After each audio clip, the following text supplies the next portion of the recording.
तो स्वागत है आपका एक नए वीडियो में। ये हमारा पृथ्वी की आंतरिक संरचना वाले टॉपिक का पार्ट 3 है और इस क्लास में आज हम लोग इस टॉपिक को कंप्लीट कर देंगे। तो जैसा कि पिछले 2 क्लास में आपको बतलाया गया था कि पृथ्वी की आंतरिक संरचना के बारे में, यानी कि इंटीरियर ऑफ द अर्थ के बारे में, जिसमें हम लोग क्या क्या पढ़े हैं, अगर एक बार उसको रिकॉल कर ले तो वो कुछ इस प्रकार है। सबसे पहले हम लोग जियोमॉर्फोलॉजी यानी कि भू आकृति विज्ञान क्या होता है इसका परिभाषा जाने। उसके बाद हम लोग पृथ्वी की आंतरिक संरचना का एक छोटा सा परिचय जाने, उसका इंट्रोडक्शन देखें। उसके बाद हम लोग इंटीरियर ऑफ अर्थ यानी कि पृथ्वी की आंतरिक संरचना, इसके अध्ययन करने के लिए जो जो स्रोतों का या फिर जिस तरह के हम लोग एविडेंसेस का प्रयोग करते हैं उसको देखें, जिसके अंतर्गत हम लोग 4 तरह के सोर्सेज का यूज करते हैं। अगर हम लोग इसमें देखें तो पहला है आपका कृत्रिम प्रत्यक्ष स्रोत। इसमें क्या है, ये आपका बहुत ही, इसका जो दायरा है बहुत ही सीमित है, क्योंकि इससे केवल क्रस्ट यानी कि जो भूप्रपट्टी है आपका सरफेस का, इसका केवल फिजिकल और इसका जो केमिकल प्रॉपर्टीज़ का ही हम लोगों को पता लगता है। इससे हम लोगों को ज़्यादा मतलब कि डीपली जानकारी नहीं मिलता है। तो इसके अंतर्गत हम लोग देखे थे कि जो आपका वर्ल्ड का डीपेस्ट होल है जो आपका कोयला प्रायद्वीप में था, उसके बारे में जानकारी लिए। इसके अलावा वर्ल्ड का जो डीपेस्ट गोल्ड माइंस है जो कि रैंड है आपका दक्षिण अफ्रीका में, रैंड गोल्ड माइंस। इसके बाद अलावा हम लोग कोलार गोल्ड माइंस जो कि इंडिया में है, इसके बारे में देखे थे। इसके अलावा हम लोग सेकेंड जो है वो आपका कृत्रिम अप्रत्यक्ष स्रोत देखे, और कृत्रिम अप्रत्यक्ष स्रोत में हम लोग जो देखें आपका टेम्परेचर में परिवर्तन, फिर आपका प्रेशर में परिवर्तन और डेंसिटी में परिवर्तन कैसे होता है, इनके आधार पर हम लोग इसको जो है समझे थे।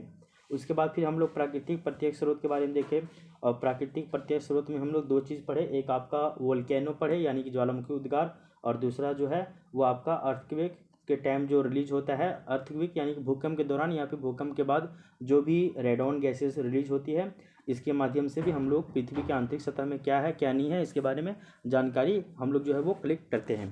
अगर इसके बाद हम लोग देखें तो फिर प्राकृतिक अप्रत्यक्ष स्रोत के बारे में पढ़े थे, और जिसमें हम लोग 2 तरह के सोर्सेज के बारे में पढ़े थे, जिसमें से पहला सोर्स है आपका उल्कापिंडों का अध्ययन, ठीक है, और दूसरा है आपका भूकंपीय तरंगों का व्यवहार, यानी भूकंपीय तरंग यानी कि जो सिस्मिक वेव है इसका बिहेवियर के आधार पे हम लोग इसका अध्ययन किए थे।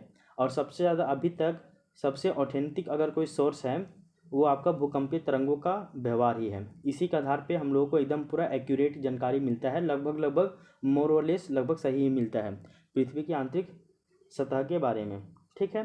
उसके बाद हम लोग फिर जाने कि भूकंपीय तरंगें क्या होती है, ये जाने। भूकंपीय तरंग क्या होती है वो देखिए। इसका 2 प्रकार होता है, एक है आपका बॉडी वेव्स यानी कि भूप्रपट्टी तरंग, और दूसरा है सरफेस वेव यानी कि सतही तरंग।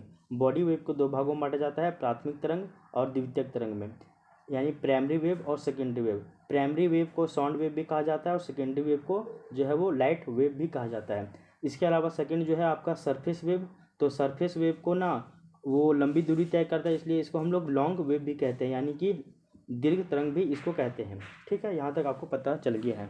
इसके अलावा देखिए हम लोग तो एक और आपका कॉन्सेप्ट बनता है शैडो जोन का, कि छाया क्षेत्र क्या होता है इसके बारे में जानकारी लिए। छाया क्षेत्र यानी कि शैडो जोन भी 2 तरह का होता है, पी वेव शैडो जोन, फिर आपका एस वेव शैडो जोन। ये किस रीजन में पड़ता है वो हम लोग देख लिए थे। यहाँ तक जो है वो आपका पिछले क्लास में हम लोग इसको पढ़ चुके हैं। आज की क्लास में हम लोग इसके आगे की जो चर्चा करेंगे, इसमें आज हम लोग क्या पढ़ेंगे वो देख लीजिए। आपका जब ये 6 जेपीएससी एग्जाम हुआ था तो उस समय ना एक क्वेश्चन पूछा गया था कि भूकंपीय तरंगों के व्यवहार के आधार पर पृथ्वी की आंतरिक संरचना के संदर्भ में जो है वो क्या जानकारी हमें मिलती है, उससे संबंधित एक क्वेश्चन दिया गया था, ठीक है। तो ठीक सेम वही क्वेश्चन को ले तो हम लोग उसके बारे में अभी पढ़ेंगे। समझिए कि हम लोग PYQ को ही सॉल्व कर रहे हैं, ठीक है ना, इसके आधार पे। अब देखिए नेक्स्ट इसके बाद की कहानी।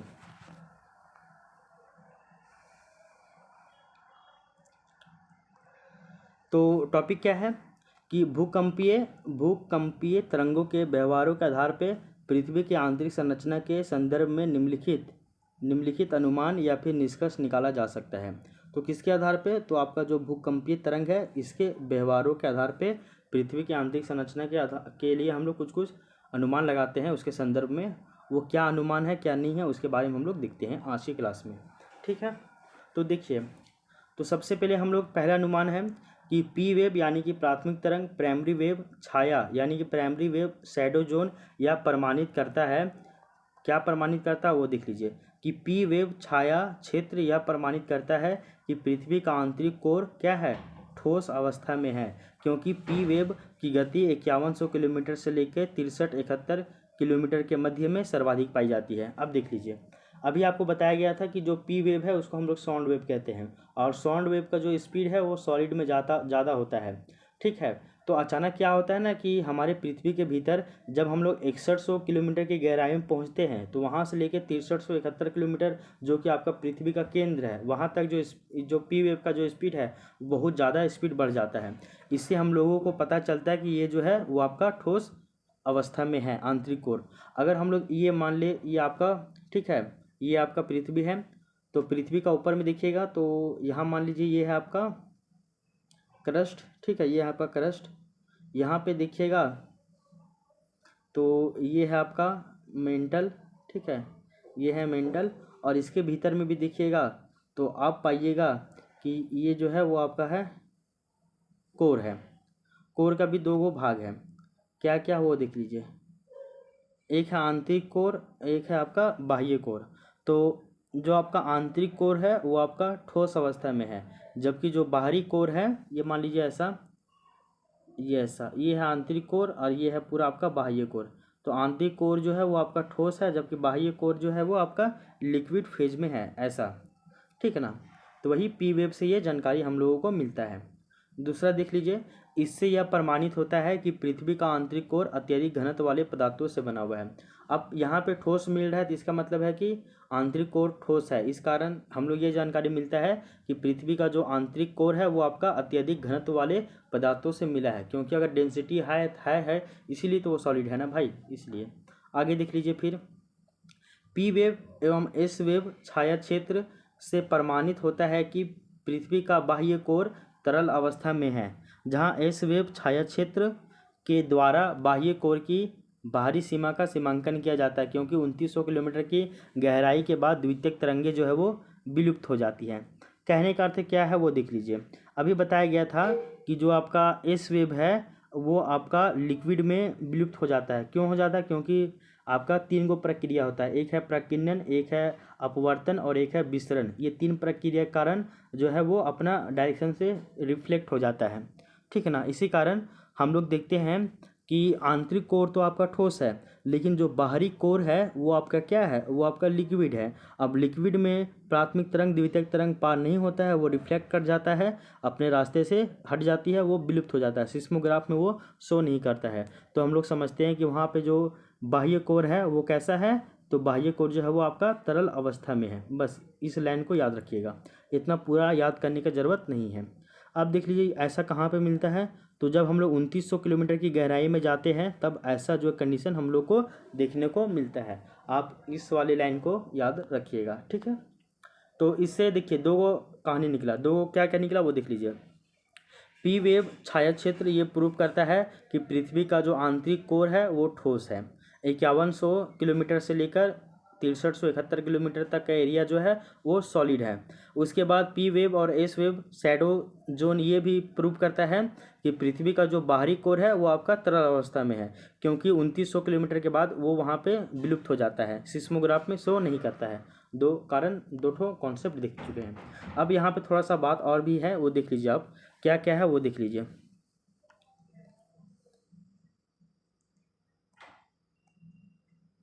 ये देख लीजिए, एक है आपका आउटर कोर, एक है आपका इनर कोर।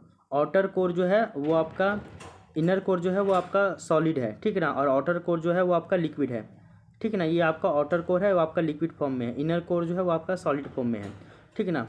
तो सॉलिड में तो आपका पी वेव और एस वेव क्रॉस हो जाएगा, आगे बढ़ जाएगा, ट्रैवल कर जाएगा, गमन कर जाएगा, लेकिन लिक्विड वाले पार्ट में ये गमन नहीं करते हैं, ठीक है। इसको भी आप याद रख लीजिएगा। ये देख लीजिए, ये अर्थ का सरफेस है, पृथ्वी का सतह है। सतह के नीचे देखिएगा तो 100 किलोमीटर का एरिया जो है ये आपका लो वेलोसिटी जोन है, निम्न जो है वो गति वाला क्षेत्र है। इसको हम लोग एस्थेनोस्फीयर कहते हैं। क्या कहते हैं? एस्थेनोस्फीयर कहते हैं। वो एक आपका लिक्विड वाला पार्ट है, ये लिक्विड पार्ट है, एक तरह से दलदली भूमि है, ठीक है ना। 0 से लेके 100 किलोमीटर का बीच का एरिया। उसके बाद देख लीजिए 100 से नीचे 200 किलोमीटर है। उसके बाद देखिए 200 से लेके 2900 किलोमीटर तक का एरिया जो है वो आपका सॉलिड है।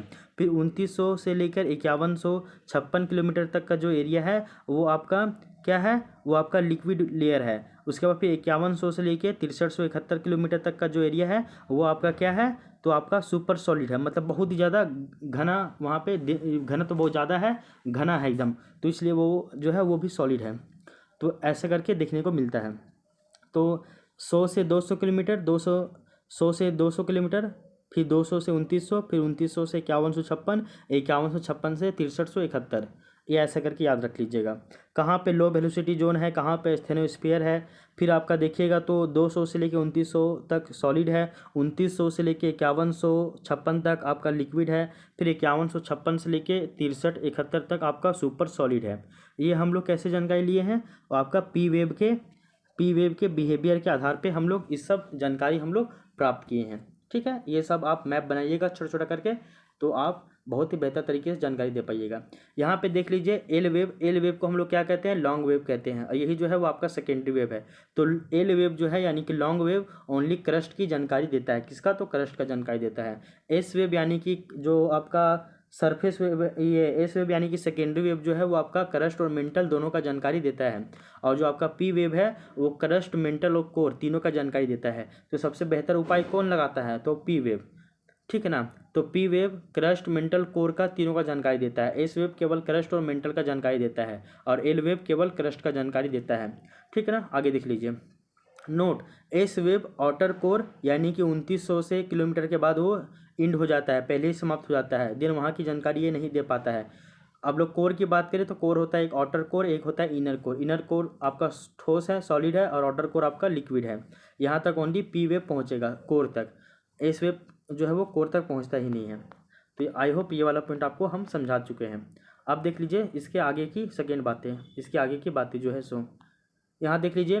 प्राथमिक तरंगों की गति में 5156 किलोमीटर की गहराई के बाद वृद्धि होता है। तो प्राथमिक तरंग अचानक क्या है, देखिए 200 से लेके 2900 तक, फिर 2900 किलोमीटर से लेके 5156 किलोमीटर तक वो क्या हो जाता है, अभी बताया था ना भाई, रुकिए जरा सा। 200 से लेके 2900 किलोमीटर तक पी वेव स्पीड में चलेगा, फिर 2900 से लेके 5156 में वो विलुप्त हो जाएगा क्योंकि वहाँ पे लिक्विड है। फिर 5156 से फिर स्टार्ट होगा, 6371 तक जाएगा पी वेव। ये पूरा सुपर सॉलिड है, तो यहाँ पे वो ट्रैवल करेगा, तो वही यहाँ पे बताया जा रहा है। तो प्राथमिक तरंगों की गति में 5156 किलोमीटर की गहराई के बाद में क्या होता है, वृद्धि होता है, यानी कि उसका जो स्पीड बढ़ता है। क्यों, क्योंकि वहाँ पे सुपर सॉलिड है 5156 से लेकर आपका 6371 तक। साथ ही साथ 2900 किलोमीटर से लेकर 5100 किलोमीटर के मध्य में पी वेव की गति में कमी आ जाती है। कमी क्यों आती है, क्योंकि यहाँ पे जो है वो आपका लिक्विड वाला पार्ट है, और 5100 किलोमीटर से लेकर 6371 किलोमीटर के बीच में ये गति जो है वो बढ़ जाती है, और 2900 से लेकर 5156 किलोमीटर के बीच में ये जो गति है वो कम हो जाती है। क्लियर। अब तो यहाँ पे आपको किसी भी तरह का कोई भी परेशानी नहीं होगा। तीसरा नंबर पॉइंट सुनिए, क्या है सो, प्राथमिक एवं द्वितीयक तरंगों के व्यवहार के आधार पर 100 से 200 किलोमीटर गहराई के मध्य में ऊपरी मेंटल में स्थित एक पतली तरल परत की उपस्थिति का आकलन या फिर अनुमान लगाया जाता है, जिसको हम लोग निम्न गति वाला क्षेत्र यानी कि लो वेलोसिटी जोन भी कहते हैं। ठीक है, क्या बोले अब वो समझिए। प्राथमिक तरंग और द्वितीयक तरंगों का जो बिहेवियर, इसी के आधार पर हम लोगों को पता चलता है कि 100 से लेके 200 किलोमीटर का गहराई वाला जो क्षेत्र है ऊपरी मेंटल में, वहाँ पे एक पतली परत है जो कि लिक्विड फॉर्म में है, और एक तरह से उसको जो हम लोग बोलते हैं निम्न गति वाला क्षेत्र। वहाँ पे जो है ये सब जो भूकंपीय तरंगों का जो गति है वो निम्न हो जाता है, स्लो हो जाता है, क्योंकि वो दलदली क्षेत्र है, एक तरह से आपका लिक्विड फॉर्म में है। इसी को हम लोग क्या कहते हैं, निम्न गति वाला क्षेत्र कहते हैं, इसी को लो वेलोसिटी जोन कहते हैं। क्लियर, आगे देख लीजिए। क्योंकि 100 से 200 किलोमीटर के मध्य में पी वेव एवं एस वेव की गति में क्या हो जाती है, अचानक कमी हो जाती है। अचानक कमी हो जा रहा है मतलब कि वहाँ पे लिक्विड है इसलिए कमी हो जा रहा है, किंतु 200 किलोमीटर के बाद इसकी गति में अचानक वृद्धि हो जाती है। अचानक बढ़ गया, इसका वृद्धि हो गया, क्यों, क्योंकि वहाँ पे ठोस है। ठीक है, तो 100 से लेके 200 किलोमीटर के बीच में पी वेव और एस वेव की गति में कमी आती है, क्योंकि यहाँ पे लिक्विड वाला फॉर्म है, और लिक्विड फॉर्म है इसलिए इसको हम लोग बोलते हैं लो वेलोसिटी जोन यानी कि निम्न गति वाला क्षेत्र। क्लियर। फिर आपका 200 किलोमीटर के बाद से गति जो है वो वृद्धि हो जाती है, क्यों, क्योंकि वहाँ पे आगे ठोस है। क्लियर। आगे देख लीजिए, इसके आगे की चर्चा करते हैं हम लोग। इसके आगे क्या कहा गया वो सुन लीजिए। 200 किलोमीटर से लेकर 2900 किलोमीटर के मध्य में पी वेव एवं जो एस वेव की गति में वृद्धि होती है। फिर देख लीजिए 200 से लेकर 2900 किलोमीटर के बीच में पी वेव और एस वेव का जो गति है वो क्या होता है, बढ़ता है, तो वहाँ पे सॉलिड है। इससे यह सिद्ध होता है कि पृथ्वी का जो मेसोस्फीयर है वो ठोस अवस्था में है, जिसको हम लोग मेंटल कहते हैं। मेंटल भी दो प्रकार का है, एक है आपका अपर मेंटल, एक है लोअर मेंटल। अपर और लोअर मतलब ऊपरी मेंटल और निचली मेंटल। और कोर भी आपका दो तरह का है, आउटर कोर और इनर कोर, यानी कि बाहरी कोर और आंतरिक कोर, ऐसा करके है। ठीक है, तो मेसोस्फीयर जो कि हम लोग जिसको मेंटल कहते हैं वो क्या है, आपका सॉलिड है। ये कैसे पता चल रहा है, क्योंकि यहाँ पे स्पीड बढ़ जाता है। फिर देख लीजिए दूसरे शब्दों में पी वेव और एस वेव के व्यवहारों के आधार पर पृथ्वी के भूपर्पट्टी यानी कि क्रस्ट के नीचे एक तरल परत की उपस्थिति प्रमाणित होती है, जिसको हम लोग एस्थेनोस्फीयर कहते हैं। क्या कहते हैं, एस्थेनोस्फीयर कहते हैं।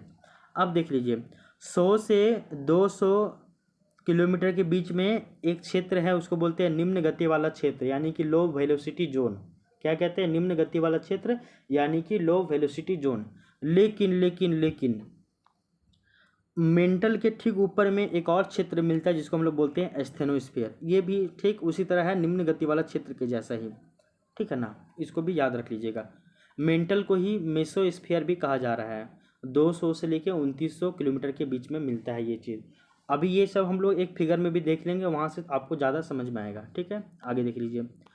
फिर यहाँ पे लिखा हुआ है पृथ्वी के आंतरिक भाग में भूकंपीय तरंगे सीधी रेखा में गमन ना करके वक्रीय पथ में ये गमन करती है। यानी पृथ्वी के इंटरनल पार्ट में, अर्थ के इंटरनल पार्ट में जो भूकंपीय तरंग है यानी सिस्मिक वेव है, वो आपका सीधी रेखा में गमन नहीं करता है, बल्कि वो क्या करता है, एक वक्रीय पथ में वो गमन करता है। जिसका मुख्य कारण क्या है, भूकंपीय तरंगों में होने वाला अपवर्तन के कारण ये जो है वो वक्रीय पथ में होते हैं, फॉलो करते हैं।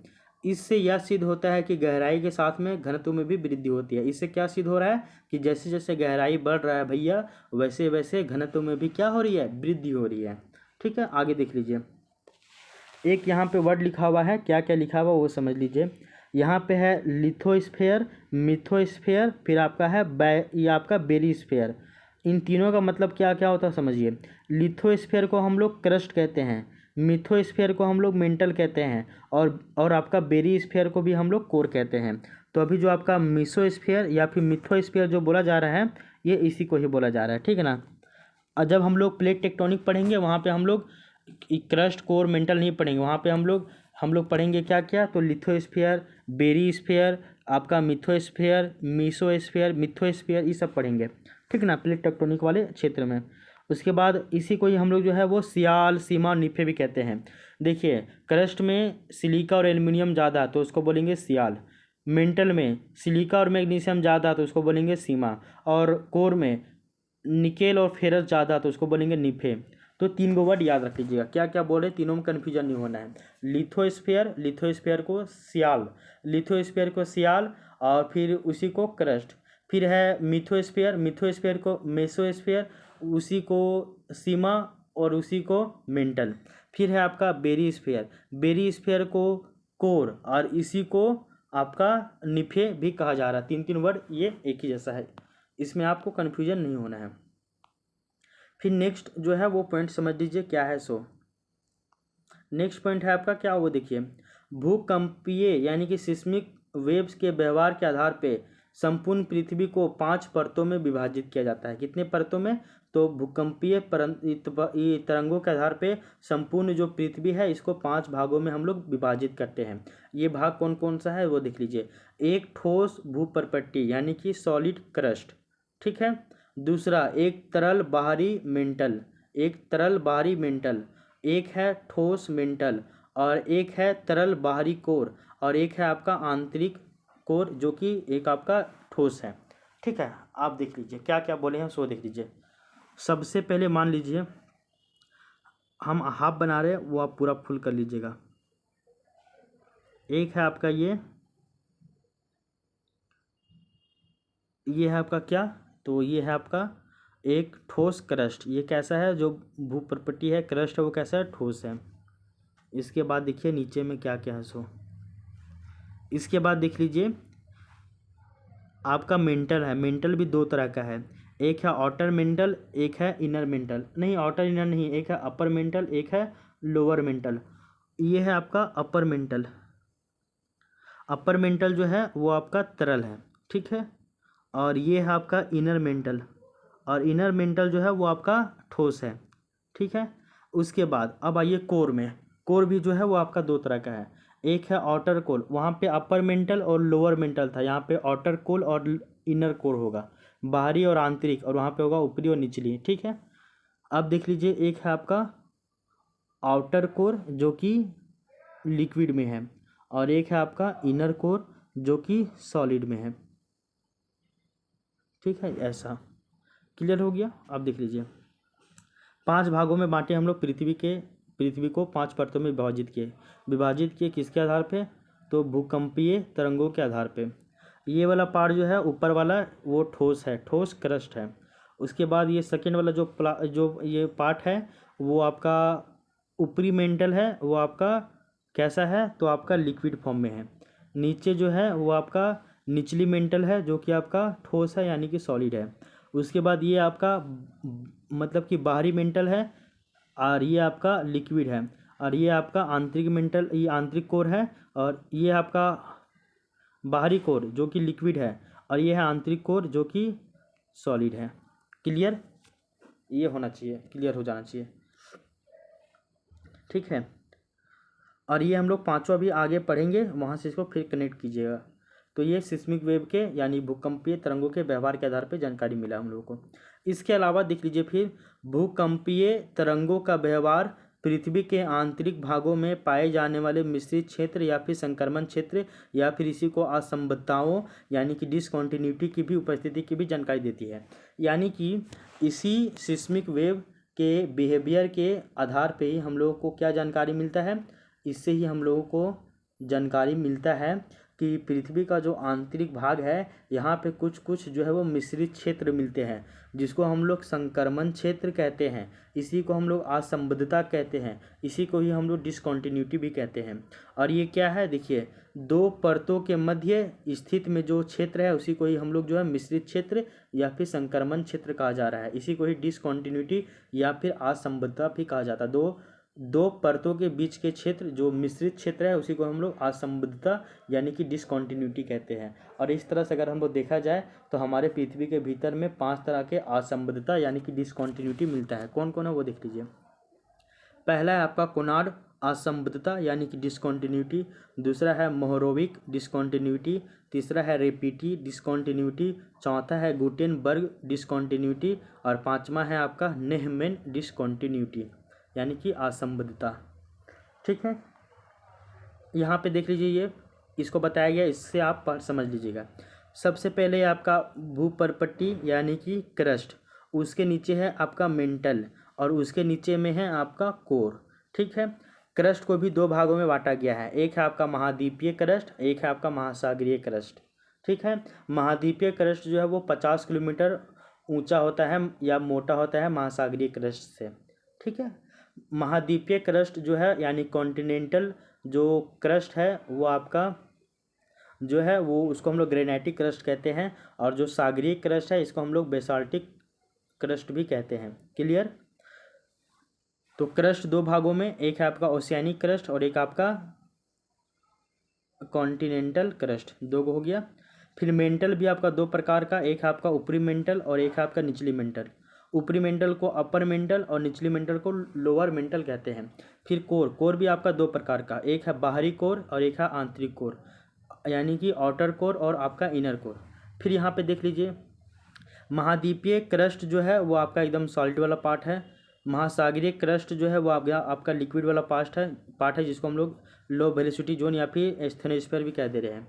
फिर जो आपका ऊपरी मेंटल है वो आपका लिक्विड है, निचली मेंटल वो जो है वो आपका सॉलिड है। फिर आपका बाहरी कोर आपका लिक्विड है, आंतरिक कोर फिर आपका सॉलिड है।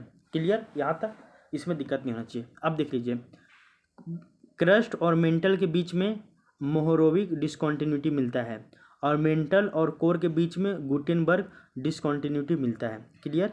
तो क्रस्ट और मेंटल के बीच में मोहरोविक डिसकॉन्टिन्यूटी, और मेंटल और कोर के बीच में गुटेनबर्ग डिसकॉन्टिन्यूटी मिलता है। आगे देख लीजिए, यहाँ पे है आपका महाद्वीपीय क्रस्ट, नीचे में है महासागरीय क्रस्ट। इन दोनों के बीच में आपका कोनार्ड डिसकॉन्टिन्यूटी मिलता है। क्या मिलता है? तो आपका कोनार्ड डिसकॉन्टिन्यूटी मिलता है इसमें, ठीक है। तो महासागरीय क्रस्ट जो है वो आपका 35 किलोमीटर तक होता है, ठीक है। आगे देख लीजिए। फिर नीचे में 700 किलोमीटर के एरिया में ऊपरी मेंटल मिलता है और 2900 किलोमीटर के बीच में नीचे में आपका निचली मेंटल मिलता है। तो 700 किलोमीटर के एरिया में ऊपरी मेंटल और 2900 किलोमीटर के एरिया में गहराई में निचली मेंटल मिलता है। तो ऊपरी मेंटल और निचली मेंटल के बीच में रेपिटी ये मिलता है। अच्छा, ठीक है। इससे पहले यहाँ पे देख लीजिए, महासागरीय क्रस्ट में महाद्वीपीय क्रस्ट और महासागरीय क्रस्ट, इनके बीच में कोनार्ड डिसकॉन्टिन्यूटी। फिर आपका महासागरीय क्रस्ट और ऊपरी मेंटल के बीच में मोहरोविक डिसकॉन्टिन्यूटी, यही आपका क्रस्ट में और मेंटल के बीच में भी आ जाएगा। उसके बाद सागरीय क्रस्ट और ऊपरी मेंटल के बीच में मोहरोविक डिसकॉन्टिन्यूटी, यही आपका क्रस्ट और मेंटल के बीच में भी। उसके बाद ऊपरी मेंटल और निचली मेंटल के बीच में रेपिटी डिसकॉन्टिन्यूटी। फिर निचली मेंटल और बाहरी कोर के बीच में गुटेनबर्ग डिसकॉन्टिन्यूटी। फिर है बाहरी कोर और आंतरिक कोर के बीच में लेहमैन डिसकॉन्टिन्यूटी मिलता है। यही 5 तरह के संक्रमण आपके देखने को मिलते हैं, ठीक है। क्लियर? आगे देख लीजिए। सागरीय भूपर्पट्टी यानी कि क्रस्ट, ये आपका सॉलिड सीमा होता है, जबकि ऊपरी मेंटल ये आपका लिक्विड सीमा होता है। यही आपका यही है, देख लीजिए। ऊपरी मेंटल जो है, ऊपरी मेंटल ये भी सीमा ही है, सागरीय क्रस्ट ये भी सीमा ही है, लेकिन ये सॉलिड होता है, ये सॉलिड होगा और ये आपका लिक्विड सीमा में होगा, ठीक है ना। लिक्विड सीमा, सिलिका और मैग्नीशियम, ठीक है। क्लियर? अब देख लीजिए थोड़ा सा मेंस ऑब्जेक्टिव का पार्ट देख लीजिए। अब थोड़ा स्पीड में हम लोग चले आगे। सबसे पहले कोनार्ड असंबद्धता के बारे में देख लीजिए। यह मिश्रित क्षेत्र या फिर असंबद्धता महाद्वीपीय भूपर्पट्टी और सागरीय भूपर्पट्टी या फिर सियार एवं ठोस सीमा या फिर ग्रेनाइटिक भूपर्पट्टी या फिर बेसाल्टिक भूपर्पट्टी के मध्य में पाई जाती है। ये ओशियानिक बना हुआ, इससे ओशियानिक बना हुआ। अच्छा, ये सब छोड़ दीजिए, सिंपल ये समझ लीजिए, जो कोनार्ड डिसकॉन्टिन्यूटी है वो आपका महाद्वीपीय क्रस्ट और महासागरीय क्रस्ट के बीच में मिलेगा, सिंपल। फिर मोहरोविक डिसकॉन्टिन्यूटी या असंबद्धता 35 किलोमीटर की गहराई में महाद्वीपीय क्रस्ट के नीचे एवं सागरीय क्रस्ट के नीचे 5 से 6 किलोमीटर के बीच में मिलता है। मोहरोविक जो क्रस्ट है, डिसकॉन्टिन्यूटी है, वो आपका सागरीय क्रस्ट और ऊपरी मेंटल के बीच में मिलता है, सिंपल समझ लीजिए। ये देख लीजिए, नीचे में ये 5 से 6 किलोमीटर का जो एरिया है इसको हम लोग बोलेंगे महासागरीय क्रस्ट। ऊपर से नीचे तक 35 किलोमीटर का जो एरिया है, पहाड़ है, पर्वत है, यहाँ से अगर एरिया को लेंगे तो इसको बोलेंगे हम लोग महाद्वीपीय क्रस्ट। सिंपल इतना ही समझ लीजिए, बाकी इसमें दिमाग नहीं दौड़ाना है। क्रस्ट का फिगर देख लीजिएगा, ऊपर है माउंटेन है, उसके नीचे प्लेट्यू है, उसके नीचे प्लेन है, उसके नीचे ओशियन है। इस तरह से ऊपर से नीचे तक दिखिएगा, यहाँ से यहाँ तक तो ये 70 से 75 किलोमीटर का होता है, लेकिन हाफ ले रहे हैं तो ये 35 किलोमीटर होगा। फिर देख लीजिए, ये 5 से 6 किलोमीटर होगा, यही ओशियानिक क्रस्ट होगा। देखिए, यही केवल यहाँ से लेके यहाँ तक केवल जो है वो ओशियानिक क्रस्ट होगा, जबकि कॉन्टिनेंटल क्रस्ट यहाँ से यहाँ तक पूरा होता है, लेकिन हम लोग यहाँ से यहीं तक लेते हैं हाफ, इसलिए बोल रहे हैं इसको 35। क्लियर? आगे देख लीजिए। मोहरोविक असंबद्धता भूपर्पट्टी या फिर मेंटल या फिर सागरीय भूपर्पट्टी या फिर ऊपरी मेंटल स्टेनोस्फीयर के मध्य पाया जाता है। मोहरोविक जो है वो आपका सागरीय क्रस्ट और आपका ऊपरी मेंटल के बीच में पाया जाएगा। रेपिटी असंबद्धता यह ऊपरी मेंटल और निचली मेंटल के बीच में पाया जाएगा। गुटेनबर्ग असंबद्धता ये आपका मेंटल और कोर के सीमा का निर्माण करता है, ये निचली मेंटल और बाहरी कोर के बीच में मिलेगा। और लेहमैन असंबद्धता ये आपका कहाँ के बीच में मिलेगा, तो ये आपका बाहरी कोर और आंतरिक कोर के बीच में मिलेगा, ठीक है। आगे देख लीजिए। भूकंपीय तरंगों के व्यवहार के आधार पर पृथ्वी के आंतरिक संरचना को 3 प्रमुख परतों में विभाजित किया जाता है। कौन कौन सा है वो देख लीजिए। पहला है आपका क्रस्ट, ठीक है। क्रस्ट के बारे में पढ़ेंगे, फिर मेंटल के बारे में पढ़ेंगे, फिर आपका कोर के बारे में पढ़ेंगे। थोड़ा जल्दी पढ़ के आगे बढ़ते हैं। देख लीजिए क्या है क्रस्ट के बारे में। पृथ्वी के सबसे ऊपरी ठोस परत को भूपर्पट्टी कहा जाता है, जिसका औसत घनत्व कितना है, 2.9 है। पृथ्वी के भूपर्पट्टी का औसत मोटाई कितना है, 35 किलोमीटर है आपका कॉन्टिनेंटल क्रस्ट का मोटाई। किंतु ऊंचे पर्वतीय क्षेत्रों के नीचे भी भूपर्पट्टी की मोटाई जो है वो अधिक हो जाती है, 70 किलोमीटर। अगर हम लोग पहाड़ से लेंगे तो पूरा 70 किलोमीटर हो जाएगा। और महासागरों में इसकी जो मोटाई है वो सबसे कम है, वो है 5 से 6 किलोमीटर। भूपर्पटी को मुख्यतः उसके संगठन यानी कि कंपोजिशन के आधार पर 2 भागों में बांटा जाता है, यानी क्रस्ट को भी 2 भागों में बांटा जा रहा है। कौन कौन भाग है वो देख लीजिए। क्रस्ट को 2 भागों में बांटा जा रहा है, एक है आपका महाद्वीपीय क्रस्ट, एक है आपका सागरीय क्रस्ट। महाद्वीपीय क्रस्ट को ग्रेनाइटिक क्रस्ट कहते हैं और सागरीय क्रस्ट को हम लोग बेसाल्टिक क्रस्ट कहते हैं। महाद्वीपीय जो क्रस्ट है वो आपका सियाल कहते हैं, यानी कि सिलिका और एल्युमिनियम से बना है, और जो आपका सागरीय क्रस्ट है वो आपका सिलिका और मैग्नीशियम से बना है। ये आपका सॉलिड सीमा है, ठीक है। आप आगे देख लीजिए। यहाँ पे चट्टान आपके ग्रेनाइट ज़्यादा मिलेंगे और यहाँ पे चट्टान आपके बेसाल्ट ज़्यादा मिलेंगे। खनिज की बात कीजिएगा तो यहाँ पे हाई सिलिका, सिलिका बहुत ज़्यादा मिलेगा। हाई सिलिका कंटेंट, ऐसे चट्टान मिलेंगे जिसमें सिलिका की मात्रा अधिक होगी, 50% से अधिक। और यहाँ पे लो सिलिका कंटेंट, यहाँ पे ऐसे पदार्थ मिलेंगे जिसमें सिलिका की मात्रा क्या है कम होगी, 50% से कम। देन अगर जब भी सिलिका की मात्रा, देखो सिलिका कम होगा 50% से, तो फिर वो मैग्नीशियम बन जाएगा, इसलिए यहाँ पे मैग्नीशियम ज़्यादा मिलेगा। इसकी प्रकृति देखेंगे तो ये आपका फेल्सबिक एवं एसिडिक होता है और ये हल्का होता है, ठीक है ना। और ये मैफिक होता है, ये बेसिक होता है और ये थोड़ा सा क्या होता है, भारी होता है। 3 गो जो है वो पॉइंट, इसको आप समझ लीजिएगा। आगे देख लीजिए। अगर हम लोग घनत्व देखेंगे तो ग्रेनाइटिक क्रस्ट का घनत्व है 2.7 और बेसाल्टिक क्रस्ट का घनत्व है 3 और ओवरऑल क्रस्ट का घनत्व है 2.9, ठीक है ना। ठीक है, यहाँ तक भी आपको समझ में आना होगा, ये भी समझ लीजिएगा। फिर ये जान लीजिए कि फेल्सफर से सिलिका बनता है। देन आपका ये, इसको हम लोग फेल्सिक भी कहते हैं, हटाइए याद मत रखिएगा। मैफिक मतलब होता है मैग्नीशियम होता है, ठीक है ना, ये भी याद रख लीजिएगा। अब यहाँ पे थोड़ा सा मैप देख लीजिए आप। ये पहाड़ बनाया गया है, ऊपर से नीचे तक देखिएगा तो 35 किलोमीटर, नीचे से नीचे भी मिलाइएगा 70 किलोमीटर होता है, लेकिन हम लोग हाफ लेते हैं तो ये 35 किलोमीटर तक ही एरिया जो है वो हो जाता है। इसको बोलेंगे हम लोग महाद्वीपीय क्रस्ट, इसको बोलेंगे सियाल। नीचे में ही आपका महासागरीय क्रस्ट 0 से लेकर 6 किलोमीटर तक, इसको बोलेंगे बेसाल्टिक क्रस्ट, जो कि आपका 0 से 5 किलोमीटर होता है सीमा। नीचे में यहाँ पे एक डिसकॉन्टिन्यूटी मिलेगा सागरीय क्रस्ट और आपका ओशियन, ये मतलब कि महाद्वीपीय क्रस्ट और सागरीय क्रस्ट के बीच में, उसको बोलेंगे कोनार्ड असंबद्धता। उसके नीचे में आपका 100 से लेकर 200 किलोमीटर के बीच का जो एरिया है वो आपका क्या मिलेगा, लो वेलोसिटी वाला जोन एक मिलेगा, यानी निम्न गति वाला क्षेत्र मिलेगा। उसके नीचे उसी को हम लोग लगभग इसी को हम लोग बोलते हैं एस्थेनोस्फीयर, जो कि लिक्विड पार्ट में होता है। उसके नीचे देखिएगा 200 से लेकर 700 किलोमीटर तक का एरिया, उसको बोलेंगे हम लोग ऊपरी मेंटल, जो कि आपका अर्ध ठोसीय अवस्था में होती है, एक तरह से लिक्विड फॉर्म में होता है, पूरा लिक्विड नहीं, हाफ लिक्विड होता है और हाफ सॉलिड होता है। फिर देख लीजिएगा ऊपरी मेंटल और निचली मेंटल के बीच में आपका रिपीटेड डिसकॉन्टिन्यूटी मिलता है, ये आपका 700 किलोमीटर के एरिया में मिलता है। उसके बाद निचली मेंटल और जो आपका बाहरी कोर है इसके बीच में गुटेनबर्ग डिसकॉन्टिन्यूटी मिलता है, उसको हम लोग 2900 किलोमीटर के एरिया में बांटते हैं। फिर बाहरी कोर और आंतरिक कोर के बीच में 5156 किलोमीटर के एरिया में आपका क्या मिलता है, तो लेहमैन गुटेनबर्ग डिसकॉन्टिन्यूटी मिलता है, इसके याद कर लीजिएगा। उसके बाद आंतरिक कोर के नीचे में देख लीजिएगा तो आपका केंद्र है पृथ्वी का 6371 किलोमीटर, ठीक है। अब देख लीजिए ऊपर तो ये आपका क्रस्ट हो गया, ठीक है ना, ऊपर तक यहाँ तक हो जाएगा 0 से 6 किलोमीटर तक, मतलब ऊपर से महाद्वीपीय क्रस्ट और महासागरीय क्रस्ट दोनों को मिलाकर आपका क्रस्ट हो जाएगा।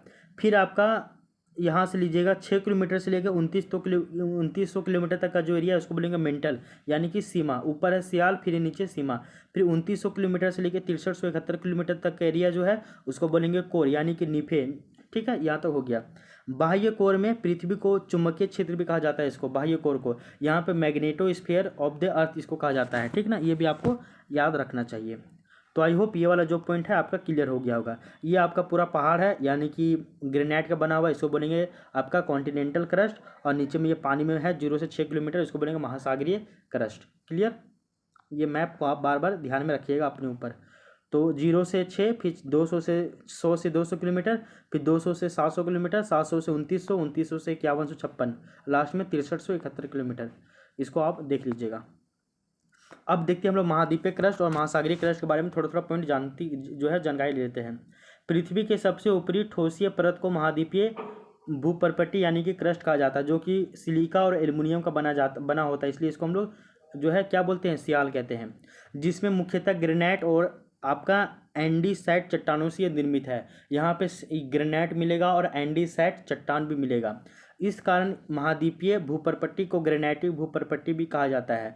महाद्वीपीय क्रस्ट का जो औसत जो घनत्व है 2.7 है। अगर हम लोग देखें तो अगर इसको भी हम लोग दो भागों में बांटते हैं ना, ग्रेनाइटिक क्रस्ट का जो है वो आपका 2.9 है, और अगर हम लोग बेसाल्टिक क्रस्ट का देखें तो 3 है। और दोनों का ओवरऑल घनत्व देख ले, दोनों का ओवरऑल तो वो है आपका 2.7 ग्राम पर सेंटीमीटर क्यूब। ठीक है, आगे देख लो, यहाँ पे देख लो, फेल्सपर नामक खनिज की अधिकता के कारण इसकी जो प्रकृति है, नेचर जो है वो आपका फेल्सपिक यानी कि फेल्सपिक होता है, और सिलिका की अधिकता के कारण यहाँ इसकी जो प्रकृति है वो एसिडिक हो जाती है।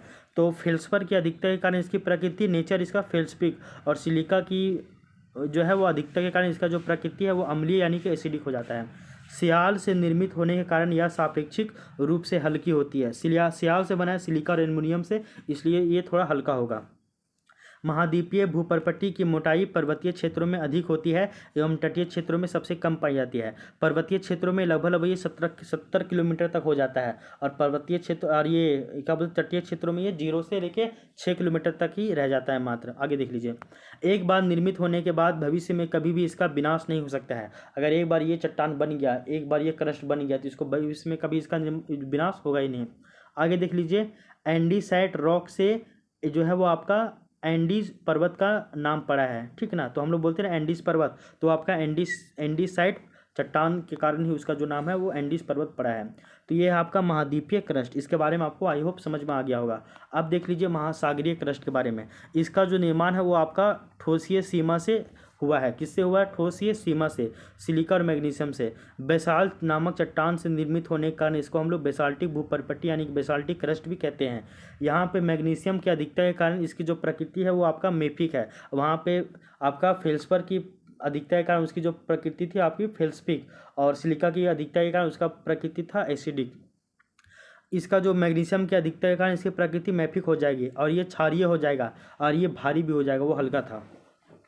इस भूपर्पट्टी में बेसाल्ट के अलावा आपका ओलिविन और आपका जो है वो गैबार्ड नामक चट्टानों की अधिकता पाई जाती है। वहाँ पे एंडेसाइट और आपका ग्रेनाइट मिलता था। यहाँ पे बेसाल्ट चट्टान, ओलिविन चट्टान और आपका गैबार्ड चट्टान नामक चट्टान भी यहाँ पे देखने को मिलता है। इसका औसत घनत्व अगर देखें हम लोग तो वो 3 ग्राम पर सेंटीमीटर क्यूब होता है, और इस कारण यह महाद्वीपीय भूपर्पट्टी की तुलना में भारी होता है। इसकी मोटाई 5 से लेकर 6 किलोमीटर के मध्य में पाई जाती है। आगे देख लीजिए, महाद्वीपीय भूपर्पट्टी एवं महासागरीय भूपर्पट्टी के मध्य में संक्रमण क्षेत्र जो मिलता है, और उस संक्रमण क्षेत्र को हम लोग कोनार्ड डिसकंटिन्यूटी कहते हैं। वहीं दूसरी ओर भूपर्पट्टी एवं मेंटल के बीच में स्थित जो संक्रमण क्षेत्र है उसको हम लोग मोहरोविक डिसकंटिन्यूटी या फिर असंबद्धता कहते हैं। ठीक है ना, तो ये भी आपको समझ में आ गया है।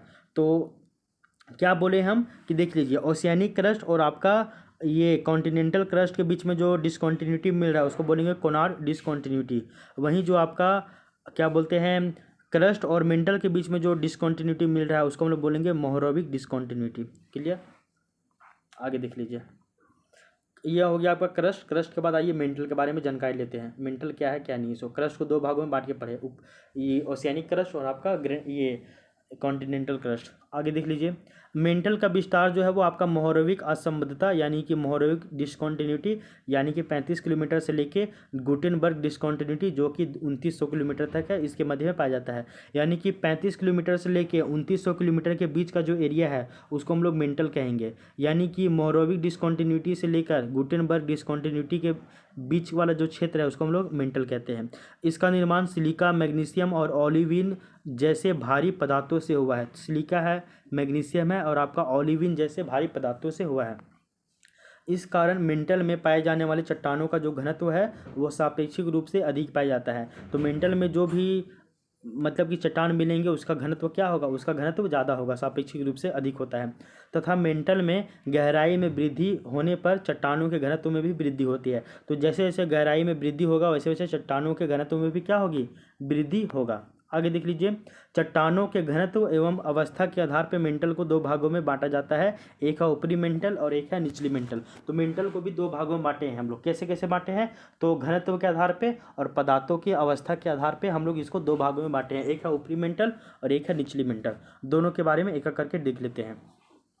ऊपरी मेंटल क्या है? ऊपरी मेंटल जो है वो आपका मोहरोविक डिसकंटिन्यूटी यानी कि 35 किलोमीटर से लेकर रेपिटी डिसकंटिन्यूटी यानी कि 700 किलोमीटर के मध्य में पाया जाता है। तो मोहरोविक डिसकंटिन्यूटी जो है वो आपका 35 किलोमीटर से लेकर रेपिटी डिसकंटिन्यूटी यानी कि 700 किलोमीटर के मध्य में ये वाला जो क्षेत्र है वो देखने को मिलता है, जिसका औसत घनत्व 3.5 से लेकर 4.5 ग्राम पर सेंटीमीटर क्यूब होता है। ठीक है ना। आगे देख लीजिए, चट्टानों के अवस्था के आधार पर इसको फिर से दो भागों में बांटा जाता है।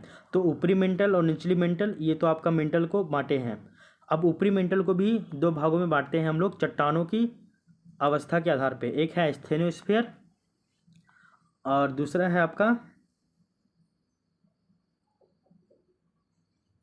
स्टेनोस्फीयर और दूसरा है आपका ऊपरी मेंटल का निचला भाग। ठीक है ना, ऊपरी मेंटल का निचला भाग और एक है आपका स्टेनोस्फीयर। ठीक है ना। आगे देख लीजिए, पहले हम लोग पढ़ते हैं स्टेनोस्फीयर के बारे में। तो मोहरोविक डिसकंटिन्यूटी से लेकर 200 किलोमीटर की गहराई तक जो क्षेत्र है उसको हम लोग स्टेनोस्फीयर कहते हैं। तो मोहरोविक डिसकंटिन्यूटी कहाँ है? तो मोहरोविक डिसकंटिन्यूटी जो है वो आपका 35 किलोमीटर में है। तो 35 किलोमीटर से लेकर 200 किलोमीटर तक का जो एरिया है उसको हम लोग क्या कहते हैं? स्टेनोस्फीयर कहते हैं। जिसे जहाँ पे चट्टानें द्रव अवस्था में पाई जाती है, लिक्विड फॉर्म में, यहाँ पे चट्टान रॉक्स मिलेगा जिन्हें मैग्मा कहते हैं। ठीक है। और इस क्षेत्र में पी वेव और जो एस वेव की गति है अचानक कम हो जाती है। इस कारण इससे हम लोग निम्न गति वाला क्षेत्र यानी कि लो वेलोसिटी जोन भी कहते हैं। तो जो आपका लो वेलोसिटी जोन है वही आपका क्या है? वही सेम जो है वही आपका ये है, क्या बोलते हैं भाई इसको, वही जो है वो आपका स्टेनोस्फीयर है। सिंपल। आगे देख लीजिए, यद्यपि संवहनीय तरंग यानी कि जो आपका कन्वेक्शनल जो आपका वेव्स है इसकी उपस्थिति ऊपरी मेंटल के निचली भागों में होती है, किंतु इसका प्रभाव स्टेनोस्फीयर में होता है। इस कारण स्टेनोस्फीयर को संवहनीय तरंगों का क्षेत्र भी कहते हैं। अच्छा, ये भी याद रख लीजिएगा कि स्टेनोस्फीयर जो है उसको हम लोग संवहनीय तरंगों का क्षेत्र भी कहते हैं, क्योंकि संवहनीय तरंग जो है वो ऊपरी मेंटल की निचली भागों में होती है और किंतु इसका जो प्रवाह है वो स्टेनोस्फीयर में होता है। यानी कि संवहनीय जो तरंग है, संवहनीय तरंग यानी कन्वेक्शनल जो तरंग है, करंट है, वो आपका स्टेनोस्फीयर में गमन करता है। अब देख लीजिए, ऊपरी मेंटल को भी दो भागों में बांटा गया था, एक है स्टेनोस्फीयर और एक है ऊपरी मेंटल का निचला भाग। ठीक है। फिर आपका निचला मेंटल अलग है। तो ऊपरी मेंटल का निचला भाग ये जो है वो आपका ऊपरी मेंटल का ही भाग है। ऊपरी मेंटल का दो गो पार्ट, एक है आपका स्टेनोस्फीयर और दूसरा है ऊपरी मेंटल का निचला भाग। क्लियर?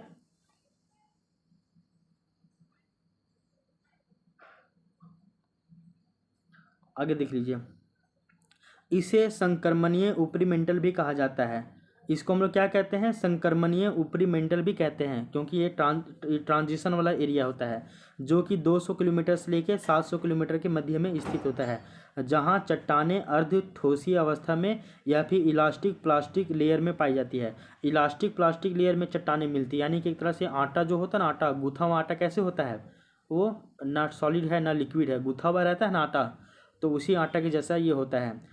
इलास्टिक प्लास्टिक लेयर इसमें होता है। इलास्टिक प्लास्टिक लेयर यानी ये अर्ध ठोसी अवस्था में होती है। तो ये ऊपरी मेंटल का निचला जो भाग है ऐसा होता है। उसके बाद हम लोग चले जाते हैं निचली मेंटल में। तो मेंटल को दो भागों बांटे थे, ऊपरी मेंटल और निचली मेंटल। ऊपरी मेंटल को दो प्रकार है, स्टेनोस्फीयर और ऊपरी मेंटल का निचला भाग। उसके बाद आते हैं निचली मेंटल के बारे में। निचली मेंटल में क्या है? निचली मेंटल जो है वो आपका रेपिटी असंबद्धता यानी कि 700 किलोमीटर से लेकर गुटेनबर्ग असंबद्धता यानी कि 2900 किलोमीटर के मध्य में ये पाया जाता है। और इसका अगर हम लोग घनत्व देखें तो आपका 5.5 से लेकर 8.5 ग्राम पर सेंटीमीटर क्यूब के मध्य में पाया जाता है। और इसे ठोस सीमा परत भी कहते हैं, क्योंकि इस क्षेत्र में चट्टानें ठोस अवस्था में पाई जाती है। ठीक है ना। और मेंटल को हम लोग मेसोस्फीयर भी कहते हैं, तो मेंटल को ही मेसोस्फीयर भी कहा जाता है, ये भी याद रख लीजिएगा। तो निचली मेंटल जो है वो आपका रिपीटी डिसकंटिन्यूटी से लेकर आपका गुटेनबर्ग डिसकंटिन्यूटी तक मिलेगा।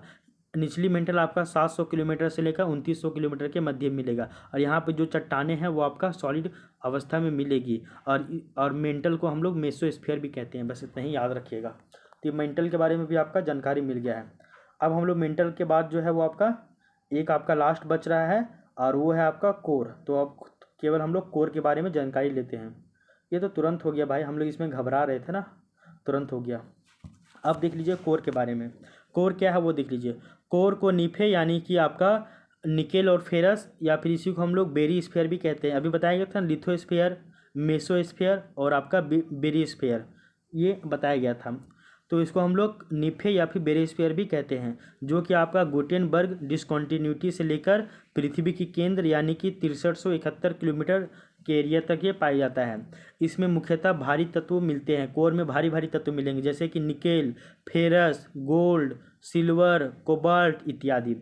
आगे देख लीजिए, अवस्था एवं घनत्व के अनुसार पृथ्वी के कोर को दो परतों में विभाजित किया जाता है। तो अवस्था और पदार्थ की अवस्था और घनत्व के आधार पे इसको दो भागों में बांटते हैं। एक है बाहरी कोर और एक है आंतरिक कोर, यानी कि आउटर कोर और इनर कोर। आउटर कोर आपका लिक्विड है, आंतरिक कोर आपका सॉलिड है। क्लियर? आगे देख लीजिए, बाह्य कोर को द्रव कोर या फिर द्रवित निपे भी कहा जाता है। द्रव कोर यानी कि लिक्विड कोर कहा जाता है, और ये आपका लिक्विड निपे भी इसको कहा जाता है, क्योंकि इस परत में जो है निकेल और जो फेरम है या फिर फेरस है वो आपका द्रव अवस्था में यानी कि लिक्विड फॉर्म में पाए जाते हैं। ये जो है वो आपका गुटेनबर्ग डिसकंटिन्यूटी यानी कि 2900 किलोमीटर से लेकर लेहमैन डिसकंटिन्यूटी के मध्य में ये पाया जाता है, जिसका अगर हम लोग घनत्व देखें तो ये आपका 9.5 से लेकर 11 से 12 जो है ग्राम पर सेंटीमीटर क्यूब के ये मध्य में पाया जाता है।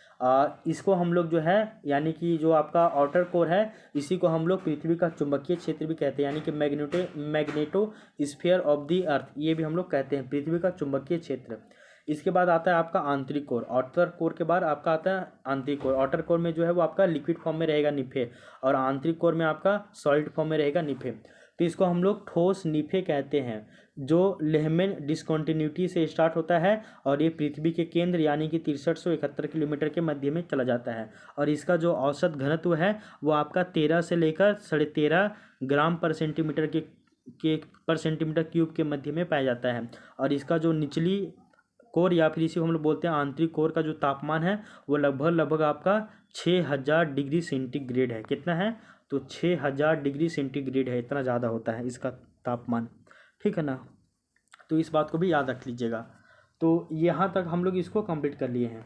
तो सिस्मिक वेव के बिहेवियर के आधार पे हमारे पृथ्वी को 3 भागों में बांटा गया है, क्रस्ट, मेंटल और कोर। क्रस्ट को भी 2 भागों में बांटा गया है, ग्रेनाइटिक क्रस्ट और बेसाल्टिक क्रस्ट। फिर मेंटल को भी 2 भागों में बांटा गया, ऊपरी मेंटल और निचली मेंटल, यानी कि अपर मेंटल और लोअर मेंटल। अपर मेंटल को 2 भागों में बांटा गया है, स्थेनोस्फीयर और ऊपरी मेंटल का निचला भाग। और कोर को भी 2 भागों में बांटा गया है, बाहरी कोर और आंतरिक कोर, यानी कि आउटर कोर और inner core. Outer core liquid है, इनर कोर आपका सॉलिड है। ये आपका सॉलिड निफे है, वो आपका लिक्विड निफे है। इस तरह करके हम लोग इसको बांट दिए हैं। लास्ट में आपका केवल कंक्लूजन वाला पार्ट था कि हम लोग कंक्लूजन में ये निकालेंगे कि जो हम लोग का जो पृथ्वी है वो आपका एक आपका क्या है, मतलब कि इसको हम लोग पृथ्वी को ना ये नहीं बोल सकते हैं। रुकिए ज़रा, रुकिए थोड़ा सा।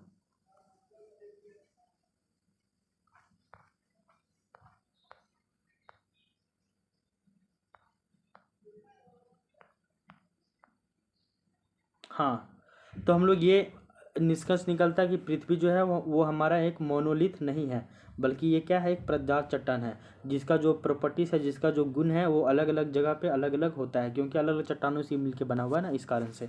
तो लास्ट में कंक्लूजन लिख के हम लोग इसको फिर हम लोग आगे बढ़ जाएंगे। तो ये आपका 6 JPSC में पूछा गया क्वेश्चन था, यानी कि PYQ था। तो ये आपको समझ में आना चाहिए। यहाँ तक ये हम लोग यहाँ तक इसको देख चुके हैं। तो अब हमको नहीं लगता कि इसमें अब किसी भी तरह का आपको घबराने की आवश्यकता है। ये आपका अब यहाँ पे जो है वो कंप्लीट हो गया है, ये वाला सेक्शन। तो हम लोग जो आपका यूनिट 1 है ज्योग्राफी ग्रुप A का, जो आपका फिजिकल ज्योग्राफी यूनिट 1 है, जिसमें आपका कितना टॉपिक है?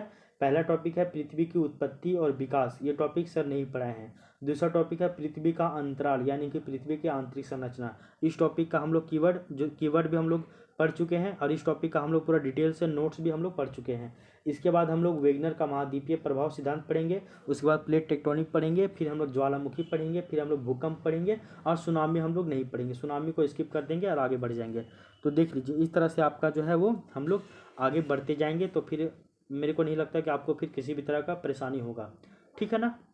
तो ये था आपका, ये मतलब कि ये टॉपिक कंप्लीट हो गया, पृथ्वी की आंतरिक संरचना। ये टोटल 3 क्लास में लगा है। 3 क्लास में आप मान लीजिए ज़्यादा से ज़्यादा 3 घंटा लगेगा, और 3 घंटा में ये टॉपिक आपका पूरी तरीके से क्लियर हो जाएगा, इसका रिकॉल हो जाएगा, रिवीजन हो जाएगा। ठीक। ठीक है ना। तो इसी तरह आप वीडियो में बने रहिए, लगातार इसको हम लोग देखते रहेंगे, फिर मेरे को नहीं लगता आपको कहीं भी कोई परेशानी होगा, है ना। अब हम लोग कल की क्लास में वेगनर का महाद्वीपीय प्रभाव सिद्धांत यानी कि कॉन्टिनेंटल ड्रिफ्ट थ्योरी के बारे में पढ़ेंगे, और वो बड़ा भी है और थोड़ा सा इम्पोर्टेंट भी है, तो उसको भी हम लोग देख लेंगे, ठीक है। तो अब हम लोग मिलते हैं नेक्स्ट क्लास में, तो तब तक के लिए thank you, take care, bye bye.